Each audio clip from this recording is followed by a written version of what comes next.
আসসালামু আলাইকুম। Air engineering service and সাপ্লাইয়ে আপনাদের সকলকে স্বাগত।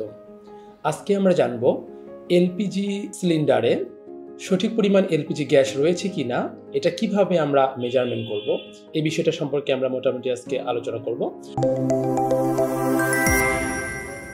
আমরা বাজারে কয়েক ধরনের এলপি গ্যাসের সিলিন্ডার পেয়ে থাকি।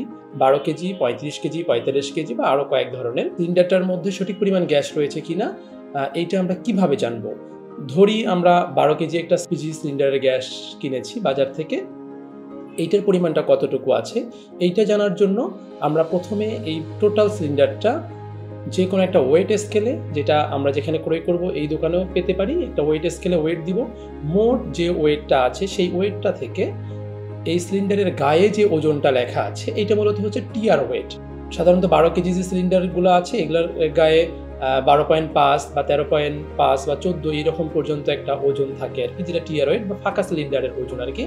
আমরা মোট ওজন থেকে এই টিআর ওয়েটটা বাদ দিলেই আমরা মূলত সিলিন্ডারের সঠিক পরিমাণ ওজনটা পেয়ে যাব।